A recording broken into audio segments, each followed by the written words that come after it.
Welcome back, gang. It's Deltia from Deltiasgaming.com. Patch 8 for Baldur's Gate 3 is about to hit. We don't know the time, we don't know the date, but it will have 12 new subclasses and a lot of changes to the meta that's going to change your build and or how you pick and play characters in Baldur's Gate 3. I want to go over the major changes. That way you walk away from this video and you know exactly which class, which build, which subclass spells, cantrips, and what new to do in Baldur's Gate 3. Let's get started. Okay, if you don't know the majority of the changes in patch 8, real quick, it's going to have cross-play support. So that means across any platform you can play with your friends. It's going to have 12 new subclasses, one for every class. It's going to have photo mode and a bunch of different gameplay fixes and bug tweaks and so on. The main draw, if you're a sweatlord like me, is the new subclasses, spells, and cantrips. They're going to have a big impact on the game. That's the majority of what I want to cover today. So if we look at number 1, the new spells are the big bread and butter of what's going to change, specifically the spell called Shadow Blade. So it's actually in the game right now. You get it from a ring found in Act 2, but this is going to be incorporated in the game. It creates a Shadow Blade in your main hand that deals psychic damage. Very important with psychic damage. It uses a bonus action, a level 2 spell slot. So classes like the Sorcerer, Warlock, and Wizard can unlock this as early as level 3, Arcane Trickster Rogue at level 7, and Eldritch Knight Fighter at level 8. So it's very accessible and you can multi-class to get this. Now it's going to require concentration, going to cast it, short sword, give you proficiency if you don't have it. The psychic damage is the most important because psychic damage can be doubled due to a little item called the Resonance Stone. This Resonance Stone found in the Mind Flayer colony in Act 2, that's basically the end of Act 2 when you go inside the little nasty Mind Flayer thing. You pick it up and then everyone within 9-meter radius gets the Steeped in Bliss bonus, which makes them vulnerable to psychic damage, essentially doubling the damage of psychic. I learned this from Morgana Evelyn, another YouTuber who has a great job. I'll link her videos in the description, and some of this footage will be shown from her perspective. So if you want a deep dive into this, check out her channel. So this Shadow Blade spell is going to allow spellcasters to be on par in terms of damage with some of the big heavy hitter melee characters. Another reason this is so powerful is you're going to get the bonus psychic damage plus your strength or dexterity modifier. So imagine a sorcerer that runs essentially 8 strength in their ability score in their character creator, but uses Elixir of Cloud Giant to get 27 strength. Then they run around with the Resonance Stone, doubling the psychic damage and massively increasing the strength of their character, along with you can get 24 charisma. So this will blend the best of both worlds in terms of spellcasting and damage and bring these spellcasters along the same lines of the Barbarian, Fighter, and Paladin. Another advantage of this is when you use a sword to attack a target that is in dim light or darkness, you make the attack roll with advantage. So there's a couple of different ways to take advantage of this darkness. In fact, the new Sorcerer Shadow subclass gets a darkness spell that allows them to see while in darkness. So you can drop the darkness on top of you. The enemies can't hit you. You can hit them, and you're attacking with advantage.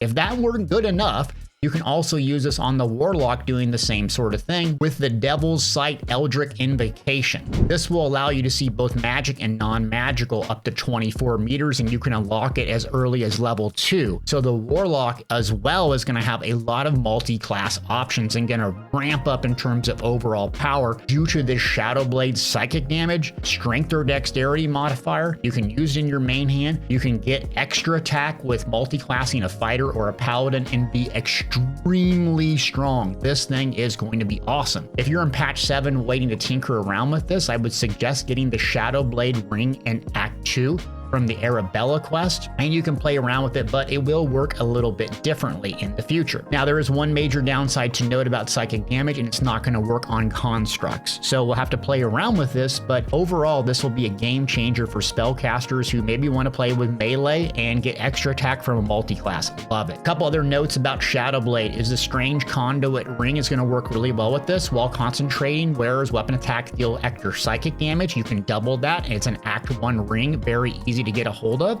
And also the Eversight ring. If you're not a Shadow Sorcerer or a Warlock with Devil's Sight, this ring found in Act 2 will allow you to remain unblinded, which is exactly what the Darkness level 2 evocation spell does. So you can actually combine 2 rings and kind of get this benefit right now, even if your class doesn't have this in patch 7, or just tinker around with it, but it's going to be in Act 2 or later. There's another spell being added, Staggering Smite, but this is going to be relegated to the Hexblade Warlock. Bonus action, require concentration, but you guessed it, it's going to do psychic damage. Also with the stagger, you can possibly inflict. So the Warlock, specifically the Hexblade, is going to be extremely strong melee spellcaster. This subclass is going to add a lot of raw power, especially with the psychic, just to avoid those constructs. You can stack the Staggering Smite along with your Shadow Blade spell as well, and double dipping in effectiveness and just booping and bopping everything. Now with this Shadow Blade setup, a lot of what I'm working on and suggesting is probably multi-classing this with a Paladin and or a Fighter. The reason why the Paladin is, well, Divine Smite, right? So you can boop things with Shadow Blade, pump up your strength, hit him with that Resonant Stone, doubling the psychic damage, and then hit him with the Divine Smite and just absolutely melting. Plus, the Paladin has extra attack built in as well. Fighter 2 for Action Surge is also good, so the build combinations with the spellcasters playing in melee is really going to change the game. Now, you got some new cantrips, and if you've been paying attention to Baldur's Gate 3, the Booming Blade cantrip does thunder damage, and it's been nerfed, I think, a couple times. The stress test just hit an update 3, which it got nerfed again. So now this Booming Blade, which deals extra thunder damage, it's a cantrip, that's very important, can be applied just once per action. You can combine this with the Act 1 sword, the Aluve, I can't pronounce the first word, but has the Shriek feature. All enemies within 6 meters have a 1d4 penalty of saving throws, and they take extra thunder damage. A couple other gear sets I haven't tested yet, but might keep in mind is the Gemini gloves. It's going to allow the ability to cast cantrips that targets foes twice. Quick spell, you can cast a cantrip as your bonus action once per short rest, and also the new cleric subclass is going to allow you to target 2 things with a cantrip. And the sorcerer, if this wasn't powerful enough, you can quicken and cast this with the bonus action. There's also going to be bursting sinew, so this is a necromancy cantrip, 1 to 10 damage, but it's piercing. This is especially relevant later in Act 3 because the ballast armor gives vulnerability to anything in this aura around the user 2 meters, doubling piercing damage. So if you're using that in Act 3 and you want a little extra damage, this is really good to use. And then you have Toll of the Dead. This is a necromancy cantrip. Classes that could unlock a cleric, warlock, and wizard at level 1. This is kind of designed for the new Death Domain subclass because you're allowed to hit 2 targets with 1, but it's a powerful early cantrip if you want something dealing necrotic damage. Next up is number 3, and that's Tavern, Brawler, and Wild Shape.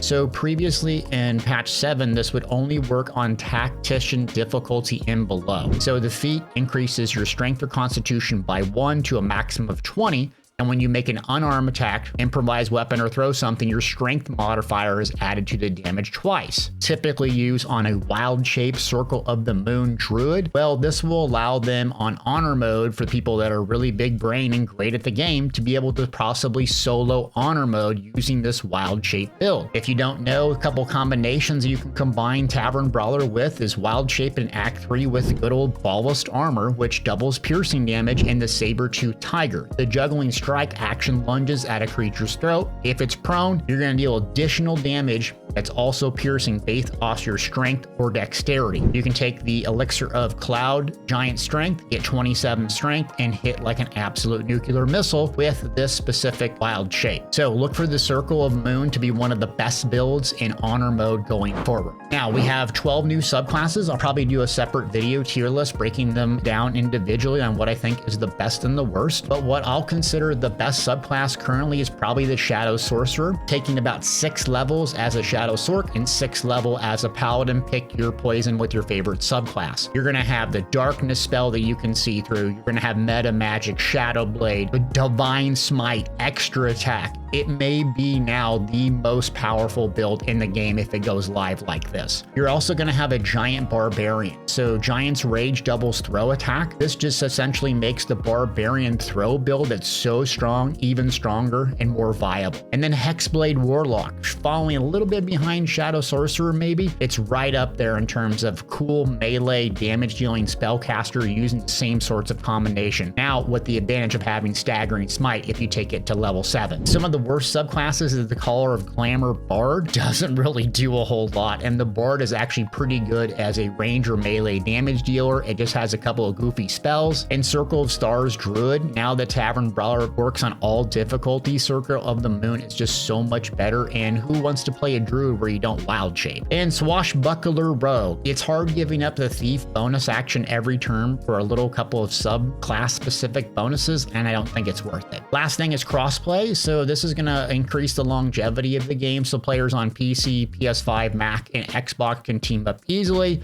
You can jump in. It seems like this is what's taking Larian Studios so long for releasing this patch, is they're really trying to fix and get these bugs knocked out before it goes live. Okay, last thing up. I really think that the spellcasting meta is going to change the game. I'm going to redo my top 10 builds on my website, Deltiasgaming.com. You should check it out. How dare you if you haven't. I think the Sorcerer multi-classed and the Paladin Hexblade, that Barbarian throw build, those might be some of the best builds in the game now, and it will change the meta due to the Shadow Blade, Booming Blade combination with the psychic damage. Just avoid them constructs. Hope you got something out of this video, gang. If you did, do me a big favor, hit that thumbs up, subscribe for more BG3 content, and we'll see you next video.